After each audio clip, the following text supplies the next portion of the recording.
"Viola, makan yuk," ucap ibunya saat membuka pintu kamar. Viola sama sekali tak memberi jawaban, masih duduk di depan jendela sambil menatap air di kolam renang. Ibu melangkah, kemudian memegang kedua bahu Viola. "Ada kabar dari Mas Erwin dan Rena?" tanya Viola dengan suara serak. Ibu Viola menggeleng lemah. Biar bagaimanapun hidup ini harus terus berjalan, dengan atau tidak dengan mereka. Viola menyeka air mata yang selalu setia menggenangi pipinya seminggu terakhir. "Anterin aku ke rumah Zahra, mah." Zahra sekarang tinggal di panti asuhan. Ibu Viola yang selalu memantau perkembangan Zahra memberitahu. "Kenapa?" Viola tampak terkejut. Semua hartanya sudah dijual oleh pamannya, dan ia merasa tidak berhak menikmati harta yang ditinggalkan Erwin. Meskipun orang tua Erwin dan kakeknya sudah memaksa, terlalu banyak kenangan di dalamnya. Viola terenyuh sambil menghela nafas kasar. "Ya udah, ayo ke sana. Tapi makan dulu ya." Viola kembali terdiam beberapa saat kemudian mengangguk ragu. Setelah menempuh perjalanan sekitar 1 jam, akhirnya Viola dan mamanya sampai di sebuah panti asuhan di kawasan Jakarta Selatan, tempat tinggal Zahra sekarang. Sejak kecil, Zahra memang sering menginap di panti asuhan ini, karena setelah kedua orang tuanya meninggal, tempat inilah yang membuat ia merasa masih memiliki keluarga. Sementara di rumahnya sendiri justru terasa seperti neraka. Keluarga Paman Aji selalu memperlakukannya dengan kejam. Viola melihat perempuan yang tidak asing lagi di depan panti. Buru-buru Viola langsung berlari menghampiri perempuan itu setelah turun dari mobil. "Hei kamu!" teriak Viola setelah sampai di hadapan perempuan memakai seragam kepolisian berwarna hitam itu. "Kamu anggota kepolisian yang menyelamatkanku waktu itu, kan?" Karamel menyunggingkan seulas senyum kemudian mengangguk. "Bagaimana keadaan Anda?" "Alhamdulillah baik," angguk Viola antusias.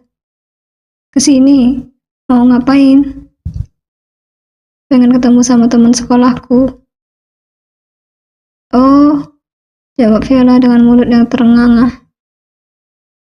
"Itu temanku," tunjuk Karamel kepada perempuan yang memakai gamis Balotelli berwarna navy. "Hah?" Viola terkejut karena yang ditunjuk adalah Zahra. "Kenapa? Kaget? Itu istrinya Tuan Erwin?" Karamel tertawa. "Iya, itu temanku." "Ah, iya nggak nyangka." Viola terlihat kikuk. Zahra menyalami Karamel, Viola dan juga ibu Viola. "Kok kalian bisa barengan gitu datangnya?" tanya Zahra tersenyum. "Kebetulan banget ya," gurau Karamel kemudian terkikik. Viola merasa iba dengan Zahra yang meskipun sedang berduka, tapi tetap terlihat ceria. Kini mereka berempat duduk di gazebo yang berada di taman panti. "Bagaimana dengan keadaan kandunganmu?" celetuk ibu Viola, membuat Viola dan Karamel langsung mematung detik itu juga. Zahra melirik ke arah perutnya, kemudian tersenyum miris ke arah ibu Viola. Bayi yang lahir tanpa kehadiran seorang ayah, batinnya. Suasana ceria yang sempat tersaji lenyap begitu saja.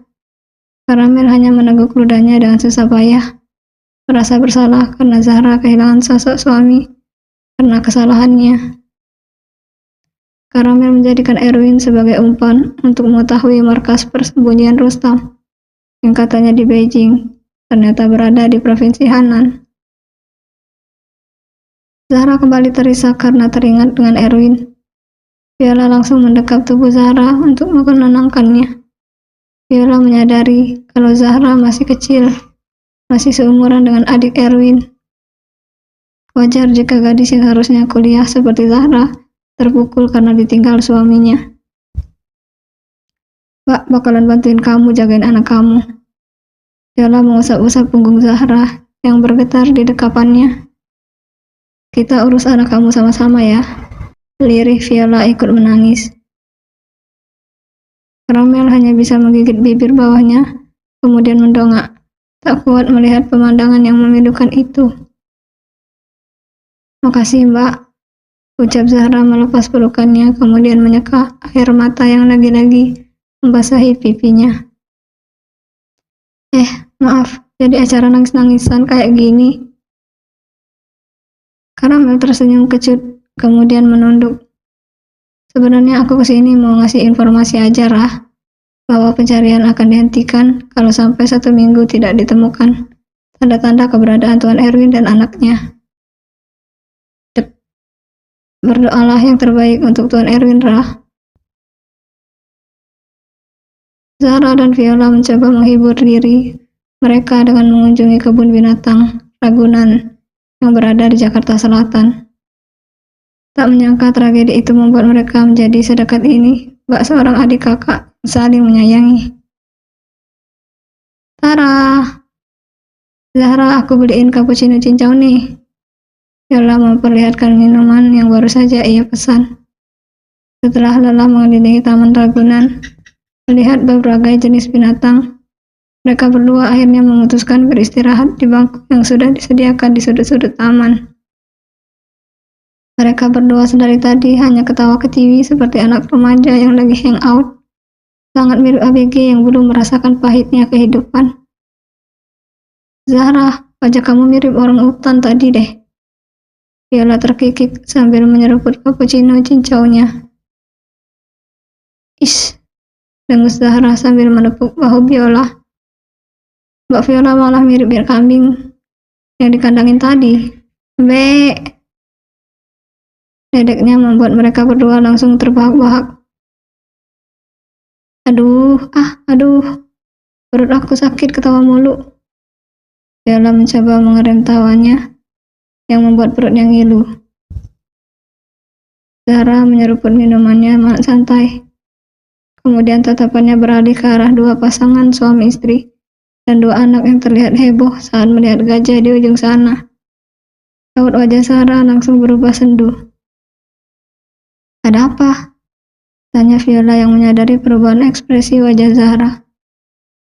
Zahra memaksakan seolah senyumnya. Gak apa-apa. Viola tampak berpikir sejenak. Dulu, setiap weekend Mas Erwin sering ngajak aku ke holiday, ke tempat-tempat wisata. Zahra terdiam. Kamu tahu apa yang selalu aku ingat dari Mas Erwin? Ucap Viola tersenyum, namun jelas sekali ada kesedihan yang ia sembunyikan. Mas Erwin tetap menyempetin sholat dimanapun ia berada. Walaupun acara tereksiasi masih seru-serunya. Zahra menjatuhkan kepalanya ke bahu Viola. Biarkanlah mereka membuka kenangan-kenangan indah di masa lalu untuk memulai masa depan yang baru. Mbak juga rindu sama Mas Erwin? Tanya Zahra sambil mengusap-usap perutnya. Pandangannya terlihat kosong. Mungkin aku menyesal karena telah meninggalkan Mas Erwin hanya demi Rustam. Berarti tapi aku juga senang semua yang telah terjadi pasti ada hikmahnya. Setelah Viola memotong ucapan Zahra yang belum sempat selesai. Kalau aku nggak cerai sama Mas Erwin, pasti Mas Erwin nggak bakalan nikahin kamu. Kamu itu mutiara, Rah. Kamu itu cahaya yang memberikan kehangatan di kehidupan Mas Erwin. Sementara aku cuma kerang kopong yang tak berisi, tak ada keindahan sama sekali. Masa? Tanya Zahra dengan ekspresi yang sama. Murung. Viola mendekus. Terkadang Zahra sangat menyebalkan. Ia tidak yakin kalau Zahra mendengarkan kata-katanya tadi. Kenapa Mbak tetap selingkuh? Padahal Mbak tahu kalau Mas Erwin itu adalah laki-laki terbaik. Viola menghela napas. Kemudian kembali menyeruput minumnya. Di balik keharmonisan rumah tangga, selalu ada setan berwujud mantan yang siap menghancurkan. Seketika itu juga Zahra teringat dengan Filan yang akhir-akhir ini sedang gencar mendekatinya, seolah menyuguhkan keindahan surga, padahal setan selalu menjerumuskan kita ke lembah kehancuran. Jadi, manusia harus pandai mengontrol hawa nafsu, karena setan sering mempengaruhi kita lewat hawa nafsu. Viola merangkul tubuh Zahra, memberi suntikan semangat. Perlombaan selingkuh itu mempertemukan kita sebagai pemenang dengan tokoh utama yang gugur dalam pertandingan. Zahra kembali meracau. Apa kamu gak berniat nikah lagi, Ra? Tanya Viola ragu. Jika mencintai Mas Erwin mengingatkanku kepada Tuhan, kenapa aku harus mengkhianatinya? Viola kembali memeluk Zahra. Keduanya kembali terisak menahan kerinduan kepada Erwin. Celakalah perempuan-perempuan yang memilih laki-laki hanya karena hartanya, bukan karena akhlak dan agamanya. Sudahlah, kenapa kau mencari dunia? Dunia itu kecil, hanya sebesar sayap nyamuk bagi sang pemilik aras yang agung. Kalau Mbak Viola mau nikah lagi, jangan coba-coba selingkuh kayak dulu ya, Mbak. Pinta Zahra dengan suara seraknya. Viola menggeleng. Gak akan, jawabnya dengan suara bergetar. Kalau kamu punya rencana nikah lagi? Zahra menggeleng pelan. Entahlah Mbak, aku pengen fokus membesarkan anak ini sendiri. Sampai tumbuh besar, sampai sukses, sampai menjadi orang yang bermanfaat untuk orang lain. Kemudian aku akan mati dan menyusul Mas Erwin dan Rena ke surga. Viola tercekat, tenggorokannya terasa kering mendengar ungkapan kesetiaan Zahra kepada Erwin. Surga memang selalu indah untuk ditukar dengan kenikmatan duniawi, Ra. Kamulah perempuan pilihan. Kamu perempuan pilihan. Benar-benar perempuan pilihan. Viola berlari menabrak beberapa anak panti yang sedang bermain. Ia celingak-celinguk mencari keberadaan Zahra.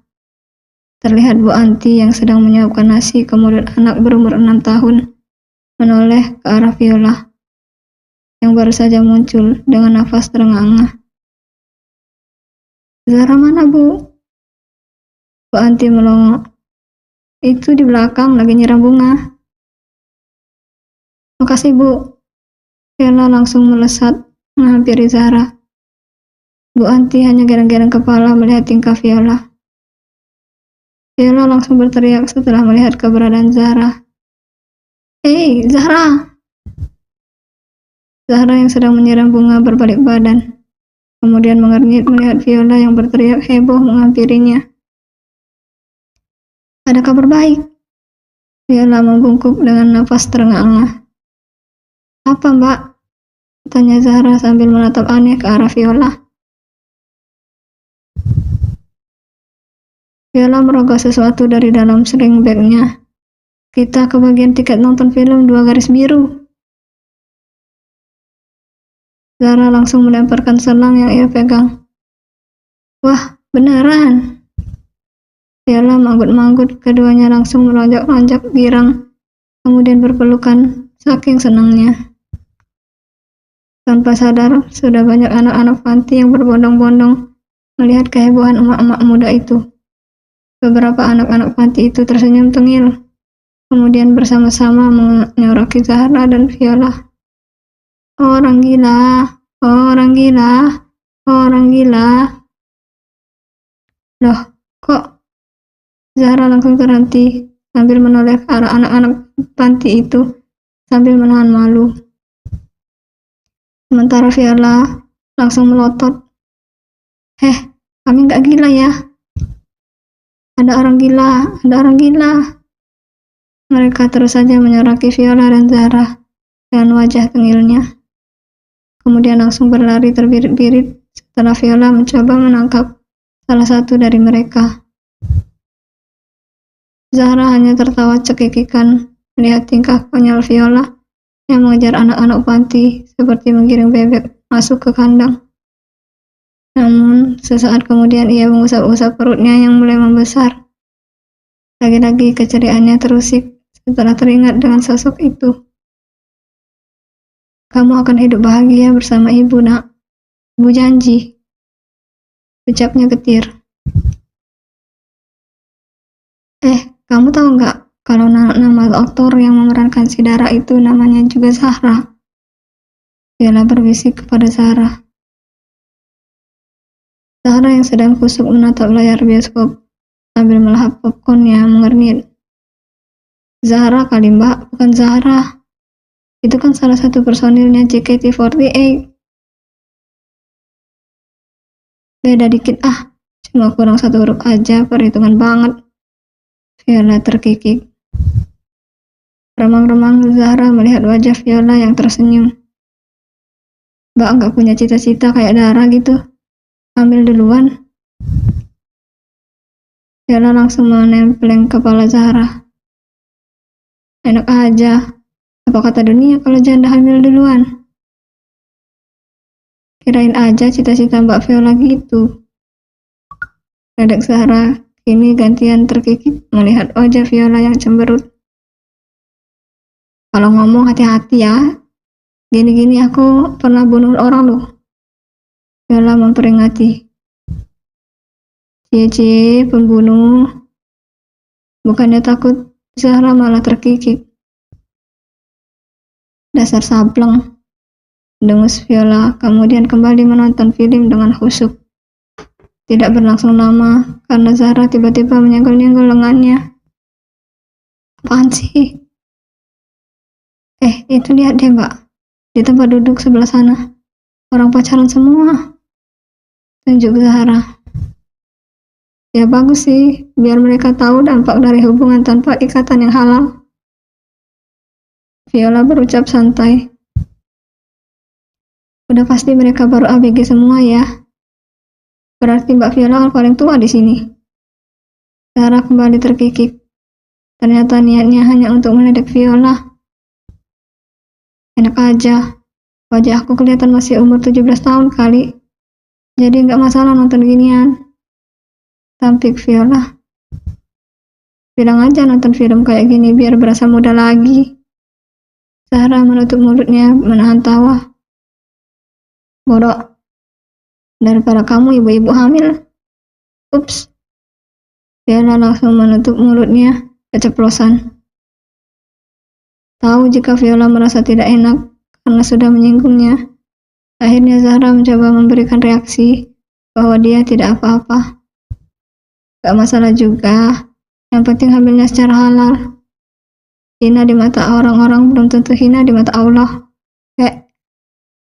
Zahra menjulurkan lidahnya. Viola senang karena Zahra tidak tersinggung. Kamu itu ngeselin, Rah. Viola menggelitik tubuh Zahra hingga perempuan itu terkekeh geli. Semua orang yang duduk di sekitar mereka menegur mereka berdua dengan serempak. Zahra dan Viola berbisik saling menyalahkan. Zahra, kamu gak mau ngecek keadaan rumah makan kamu? Tanya Bu Anti setelah Zahra merebahkan tubuhnya di tempat tidur bertingkat yang di sebuah kamar panti asuhannya.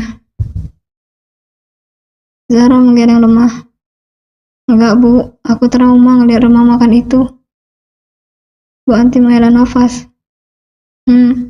Kamu ingat dengan Erwin ya kalau ke sana? Zahra mengangguk. Biar Vina sama Fitri yang menghandle rumah makannya. Bu Anti menatap Zahra kasihan. Ya udah kalau gitu. Bu Anti menutup pintu kamar Zahra pelan. Zahra tersenyum miris, kemudian menggulingkan tubuhnya ke samping, lalu membuka layar ponselnya. Ia memberanikan diri melihat foto-foto kenangannya bersama Erwin Zamzami, pria berkarismatik yang bertemu pertama kali dengan dirinya di diskotik, yang ternyata adalah CEO perusahaan smartphone Indophone yang menjadi ponsel pintar favorit anak muda masa kini. Erwin adalah penyelamat hidupnya dari kesesatan, menariknya dari tumbah kemaksiatan menuju ke jalan yang lebih baik. Erwin rela menebusnya dari tangan mucikari. Erwin rela membayar kerakusan orang tua angkat Zahra yang meminta uang bulanan untuk kebutuhan. Bahkan Erwin juga mati-matian melindungi anak panti, rela menebus anak panti yang diculik, walaupun saat itu anak panti yang hilang gagal diselamatkan. Erwin adalah pahlawan baginya. Pria yang hanya ada satu di dunia ini, yaitu Erwin Zamzami, anak santri cerdas dan jenius yang dijodohkan dengan anak orang kaya bernama Viola, lalu menikahinya untuk dijadikan istri kedua hanya untuk menyadarkan istri pertamanya. "Mana janji kamu? Katanya bakalan pulang." Zahra mengusap-usap foto Erwin yang mengenakan setelah jas, tapi pada layar ponselnya. "Aku rindu tahu." Zahra meneguk ludahnya dengan susah payah. "Rindu senyuman kamu, mata teduhmu, cara kamu jalan, mirip kayak cowok cool di film-film. Aku juga suka sama rambut hitammu yang selalu klimis itu. Aku..." Suara Zahra mulai bergetar. Terpaksa ia mematikan layar ponselnya. Air matanya tiba-tiba meluncur mulus ke pipinya, kemudian jatuh menetes leher. Zahra memejamkan matanya pedih. Sejauh apapun ia mencoba menyembuhkan diri, bayang-bayang Erwin tetap senantiasa mengikuti. Ponselnya tiba-tiba berdering. Ada panggilan masuk dari Ibu Viola. Dengan cepat, Zahra langsung mengangkat teleponnya. "Halo, Ra, kamu bisa ke rumah sakit Citra hari ini sekarang? Viola kecelakaan," ucap Ibu Viola dengan suara serak di seberang sana. Zahra langsung beranjak dari posisinya. Masya Allah, cobaan apa lagi ini Tuhan? Sesuai arahan Ibu Viola, Zahra sudah sampai di depan ruang operasi, tempat di mana Viola sedang dirawat. Dendi, istrinya, dan juga Revan terlihat gusar di depan ruangan. "Bagaimana keadaan Mbak Viola, Tante?" tanya Zahra panik. "Kita tunggu informasi dari dokter," kiri Ibu Viola sambil menunduk lemah. "Kok bisa terjadi kayak gini sih?" Zahra menggigit bibir, bawahnya kesal. Ada-ada saja cobaan dalam hidupnya. Viola terlalu memaksakan diri mengemudi mobil sendiri. Mungkin dia tidak fokus menyetir, karena terus teringat dengan Rena. Makanya kejadian naas itu terjadi. Tebak Pak Dendi. Zahra masih menggeleng-geleng tidak percaya. Ceklek. Pintu ruangan itu terbuka. Muncul dokter yang baru saja memeriksa Viola. Keempat orang yang sudah menunggu langsung berdiri menyambut dokter itu. "Bagaimana keadaan anak saya, Dok?" tanya Dendi khawatir. "Anak Bapak..."